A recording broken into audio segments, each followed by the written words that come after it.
Hello everyone. Today again we will look at the second part of the case study of multi-cavity family dies and the problem that are encountered during the die casting. Again, I would like to acknowledge Dr. Ramani of NTTF, from whom I have borrowed his FDP notes. Okay, so let's move on. Okay, there are different types of die casting dies are there. Okay, one could be a single cavity die, or it could be a multi-cavity die, or it could also be a family of dies. Now, what is a single cavity die? There is only one component, and then the one component comes out per shot of the die casting plus for in one cycle. In multi-cavity dies, there will be multiple components which come out. Okay, and the issue comes up there is the how you balance the flow of the liquid of the metal into all the cavities and how uniform they have to be spread, etc. In multi-cavity dies, the components are all similar. Okay, they all belong the same components which has been put into under multiple cavities. Whereas if I go for a family of die, okay, there could be a male part and a female part. Both are there. Together they can make one production requirement for one product. Okay, so a family of die is a group of dissimilar kind of components, and then they are put under one thing. What we see here is shown here now. There are different sizes of these components, etc., and then they come under the family of die, right? Okay. Now, this is the problem that we are facing. Okay, under the family of die, this is the how the runner is there, and then there has been multiple runners which are flowing out. This is one component here. This is another component here. Okay. Now the problem, the size of this component is 50 dia, and the size of this component is slightly lesser. The diameter is smaller, but the size of the component is slightly larger. So there is an unbalance of material that has to flow in one direction and then the other direction. Okay, and the part is 20 mm thick and it is 30 grams. Right. Now, how do we solve this problem? This is the main runner, and from here the sub runners go inside, and the material goes around, and then there are gates which are provided on the periphery.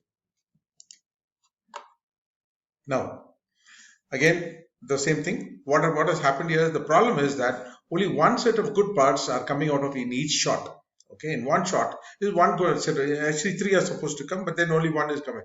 So there is a lot of production, lacunas or shortage is there that we are not able to get the components properly. What is the problem? There's a lot of severe blowholes are also there in that. When we analyze these things, we understand that there is a severe unbalanced mass flow, okay, of this, and we find that the weight of the component is the difference between one side and the other side, okay, is one side 46 grams has to move, and the other side it is 68 grams. So the distribution of the liquid in the same channel, but and then different flow should be the different size of the components are there on either side. So that is the problem. So how do we balance this? Okay, we try and this is the original one where it was not filled, and then you see this main runner is flat. Okay, it is uniform cross section is there. Well, how do we try and improvise the pressure that goes into each cavity is like this. Progressively, we have to reduce the runner width, increase the radius for improved flow.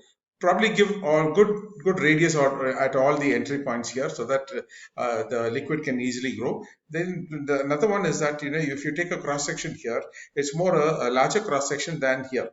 Okay, so there is a balance of flow. The velocity by which the liquid gets into that particular area is tried to maintain constant by varying the cross section. So what is the tip here for optimum results? The degree of imbalance between one side and the other side, between the two sides of a family die, should not exceed plus or minus 10%. So one side, if it is 60, the other one can be plus or minus 10% of that. Okay. The next one here, which we are trying to study, is a gear covering casting. The size of the component is 140 mm dia. The height is 60 mm, and the total weight of this component is around 300 grams. Now, what is the problem here? A lot of non-filled area comes up here, right? So again, we may have to. One is that we'll have to look at the runner problem, right? So the idea is that you use a subrunner and then try to solve the problem, right? The next one is that under the ribs etc. At this point, it is not getting filled. The wall thickness is just 3 mm, right? And this is the base, and then we have the ribs come up here. It's a 300 by 150 mm. 300 is the width, and then 150 mm, and by 400, and the 400 grams is the whole thing is weighing. Okay, so for that, how do you solve the problem? There's a non-filling operation that comes up. Usually, this filling problem, this filling problems, etc., are always tackled during the design itself. In most of these softwares, we get the filling analysis as comes up. Now, if you have overlooked that, then you'll have to get into these kind of problems. Okay, the initial position of the gate was here. Initial gate position was here, and that is why it was not getting filled here. Okay, so probably try to change the gate position and try to again run the fill analysis and find out if you have a simulation software. Right. Now here what they have done is they have done a distributed kind of a gating here. The base casting for the electric cutter, for that the gate has been very widely used here and here, and there are two runners which comes up. What was initially planned for at the center was distributed now on two ends, either of the ends, and it has come. There could be one problem. One flow front is coming up here, and another flow front is coming up here. When they join together, if the heat was not adequate, then there could be a problem where we will get weld points. Okay, so that also has to be taken care. Right now, the next component is the cover for the cutter. Of course, here again the normal thickness of the component is 2 mm. Okay, this part it is not getting filled. This part you see is not getting filled here. Okay, so that is the problem here.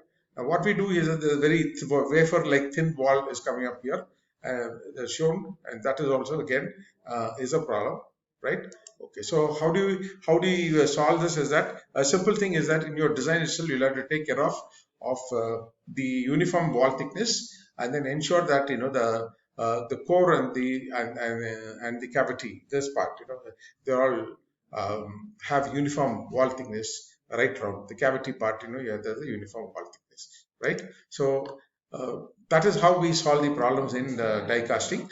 The solution here again they have said is maintain uniform wall thickness. Thank you all again very much. Acknowledging it to Dr. Ramani also. Thank you very much. I will meet you again on a different case study. Thank you.